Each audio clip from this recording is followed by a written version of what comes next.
Ndugu wa Tanzania, na wasalimu kwa jina la Jamhuri ya Muungano wa Tanzania.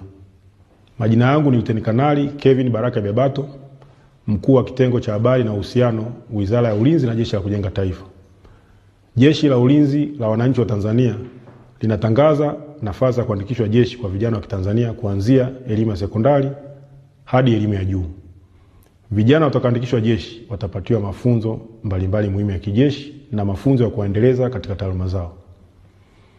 Ndugu wa Tanzania, vijana wa Kitanzania wenye nia ya kuandikishwa jeshi wanatakiwa kuwa na sifa zifuatazo: awe raia wa Tanzania wa kuzaliwa, awe na umri usiozidi miaka 25 kwa elimu ya kidato cha 4 na kidato cha 6, usiozidi miaka 28 kwa elimu ya juu, awe na afya nzuri na akili timamu, mwenye tabia na nidhamu nzuri, hajapatikana na hatia ya makosa ya jinai mahakamani au kufungwa, awe na cheti halisi cha kuzaliwa, original birth certificate, na vyeti vya shule, academic and school living certificate, awe hajatumikia jeshi la polisi, magereza, chuo cha mafunzo, kikosi maalum cha kuzuia magendo au chombo kingine chochote cha ulinzi na usalama, awe amehitimu mafunzo ya Jeshi la Kujenga Taifa kwa mkataba wa kujitolea miaka 2 au mujibu wa sheria na kutunikiwa cheti.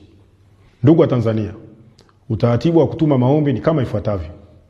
Maombi yote yaandikwe kwa mkono na yawasilishwe yalipokuwa makao makuu ya jeshi Msalato, Dodoma, kuanzia tarehe 15 Aprili 2026 hadi tarehe 28 Aprili 2026, yakiwa na viambatisho vifuatavyo: nakala ya kitambulisho cha taifa au nambari ya NIDA, nakala ya cheti cha kuzaliwa, vyeti vya shule na chuo, nambari ya simu ya mkononi ya muombaji, nakala ya cheti cha JKT kwa waombaji waliomaliza mkataba. Aidha, vijana waliopo kwenye makambi ya JKT hawahusiki na tangazo hili.